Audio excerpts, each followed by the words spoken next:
You see, hidden within the unconscious is an insatiable desire for conflict, so you're not fighting me so much as you are the human condition. Such are the words of one Professor James Moriarty, the arch-nemesis of the famous Sherlock Holmes. At his core, Moriarty represents the purest, most undistilled form of human greed. What separates him from the archetypal war profiteer is the context in which his motivations are placed. And it's this single quote that deserves a closer look.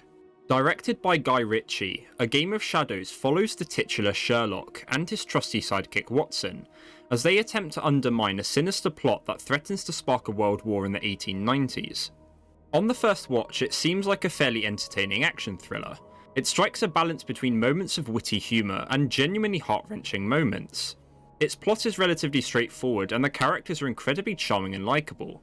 But by its end, the film leaves some questions unanswered, with the main being if conflict is truly unavoidable, as the man who wants to own the bullets and the bandages claims.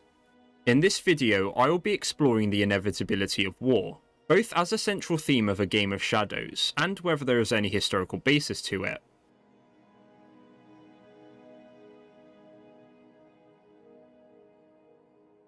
Set in 1891, A Game of Shadows takes place against the backdrop of a Europe on the brink of war.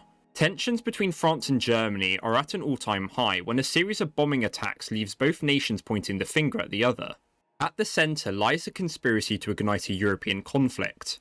In an era when weapons had the power to decimate entire armies in a day, and modern industry produced goods at an unprecedented rate, no country would be spared the horrors of war. At the head of this conspiracy is James Moriarty, an affluent businessman and Cambridge lecturer. Aside from a desire to profit from any war that he can create, Moriarty justifies his plans by stating that no matter what, the nations of Europe will soon be at each other's throats anyway. And there is some truth to that. In 1870, the Franco-Prussian War saw the rise of the German Empire under the auspices of the great Otto von Bismarck. Though it was new to the world stage, Germany was a nation with the potential to shatter the balance of power that had existed for over 50 years. Its economic potential, population growth, and fierce militarism made it a kingmaker in any European affair. And for France, the problem was twofold. Not only had their historic position of Europe's juggernaut been ingloriously snatched from them, but the German annexation of the province of Alsace-Lorraine cast a stain on France's honour. Historians conventionally viewed the Franco-German relationship as the main axis by which European affairs operated during the 19th century. Every other great power in Europe, from Russia to the Ottoman Empire, had principles and interests that they were willing to fight for. Yet in A Game of Shadows, France and Germany are seen as the main protagonists on the European stage. Moriarty aims to trigger a world war, but his most overtly violent act is using the anarchist group Lapinveer to bomb various locations along the Franco-German border. So why is the film set in 1891? Why not 1900 or even 1872? At first glance, it's a fairly inconspicuous date. Sure enough, 1891 was a relatively uneventful year in Europe. There was no major crisis nor a looming threat of war. But that's not to say it wasn't important. 1891 marked a critical juncture in European history. By this point, nationalism had entrenched itself in the politics of nearly every nation. The Industrial Revolution forced countries to expand their markets by gaining colonies in Africa and Asia. As the great powers sometimes struggled to control the rate of their own growth, new spheres by which conflict could arise seriously complicated the European system. But to understand what this means, we need to know how European great power politics worked.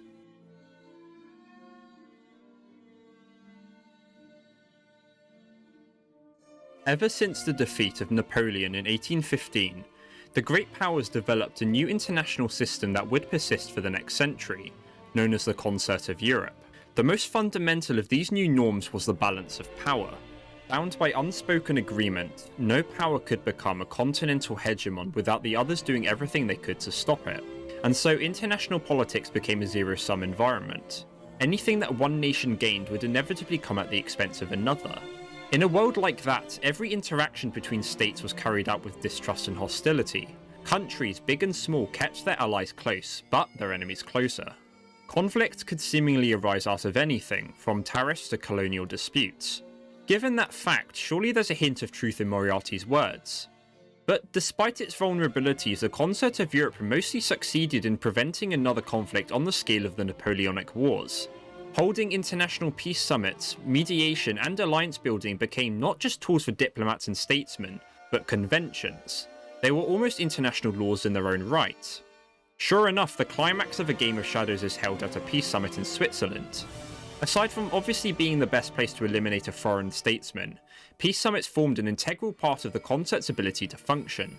One of the most famous historical examples of this was the Congress of Berlin in 1878. The Congress narrowly prevented Russia from fighting against Britain and Austria-Hungary over its escapades in the Balkans. Earlier in that year, Russia had crushed the Ottoman Empire in battle, and tried to create puppet states in the region, including an enlarged Bulgaria. This would have given Russia access to both the Aegean Sea and the Mediterranean. As expected, few countries liked this prospect, not least Austria-Hungary, who held a strong stake in the Balkans. What prevented a repeat of the Crimean War were two factors. Firstly, Russia was militarily exhausted by 1878, so it could barely hope to continue its war against the Ottomans. And second was simple pragmatism. Russian statesmen like Nikolai Ignatieff were wary that if Russia insisted on following its maximalist war aims, then the great powers would simply take everything away.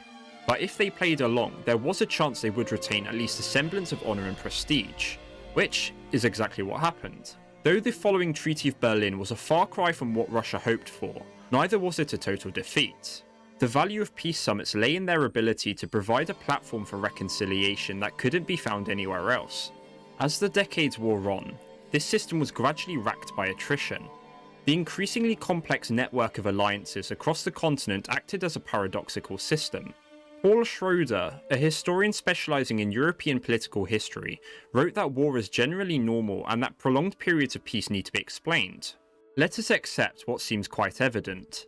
The fundamental, overriding fact of international politics continues to be the existence of enormous power at the disposal of rival independent states, with only weak and tenuous restraints upon its use. This very fact means that war is more normal than peace, and that peace, i.e. the restraint of violent international conflict within narrow limits, needs explanation more than war does. This is not merely a theoretical point. What Schroeder is essentially saying is that alliances serve to both combine the power of its members, and let those very members also control one another.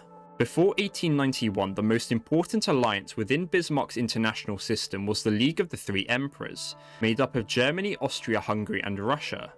As long as this alliance remained intact, Germany would never have to worry about a two-front war, but the alliance collapsed in 1887. By the time of A Game of Shadows, Bismarck's alliance system that had lasted for almost 20 years no longer existed. The safeguards that had originally prevented war from happening had been lost, making the chance of a conflict all the more likely. World War I is the most obvious example of a seemingly inevitable conflict. To this day, the assassination of Franz Ferdinand is widely seen as the trigger for that war. But even without that trigger, it seems like a major European conflict would have happened anyway. In fact, the belief that war was inevitable was shared by European statesmen at the time. German historian Wolfgang Mommsen coined the term Topos of inevitability in 1981 to explain a widespread belief that war would happen one way or the other. This sentiment was bolstered by the actions of the great powers. France reformed its conscription system in 1911.